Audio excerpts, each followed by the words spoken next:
Hi friends, Shalom to எல்லோரும் எப்படி இருக்கீங்க? இன்றைக்கி 1 pot rice black chana biryani தான் செஞ்சுட்ருக்கேன். பிளாக் சன்னாவை நைட்டே ஊற வச்சுட்டு 2 விசில் நல்லா வேக வச்சு தனியாக எடுத்து வச்சுட்டேன். அதுக்கப்புறம் நார்மலாக பிரியாணி எப்படி செய்வோமோ அதே ப்ரொசீஜரில் பிளாக் சன்னாவை ஆட் பண்ணி பிரியாணி செஞ்சுட்டேன். பசங்களுக்கு ரொம்பவுமே பிடிக்கும் இப்படி செஞ்சால். பிளாக் சன்னா மட்டும் இல்லை, காராமணி, நம்ம க்ரீன் கிராம் எல்லாமே போட்டு நம்ம பிரியாணி செய்யலாம்.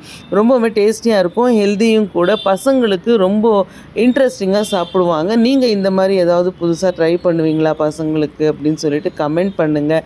வீடியோ பிடிச்சிருந்தால் லைக் பண்ணி ஷேர் பண்ணி சப்ஸ்கிரைப் பண்ணிக்கோங்க. நமக்கு இன்னொரு மினியேச்சர் சேனலும் இருக்குது, அதையும் ஃபாலோ பண்ணிக்கோங்க. எப்போவுமே ஆயில் அப்ளை பண்ணுறதுன்னா பெரியவனுக்கு பிடிக்கவே பிடிக்காது. ஏன்னா எண்ணெய் பீஸு கையில் ஒட்டிடுமோ, அதனால் அவங்க தம்பியை இவனுக்கு ஆயில் அப்ளை பண்ணி விட்டுட்டான். எனக்கு இந்த பிளாக் சன்னா பிரியாணியோட இந்த கரண்டி ஆம்லெட் இருந்துச்சுன்னா ஒரு கரண்டி அதிகமாகவே சாப்பிடுவேன். தேங்க்ஸ் ஃபார் வாட்சிங். God bless you. Have a good day.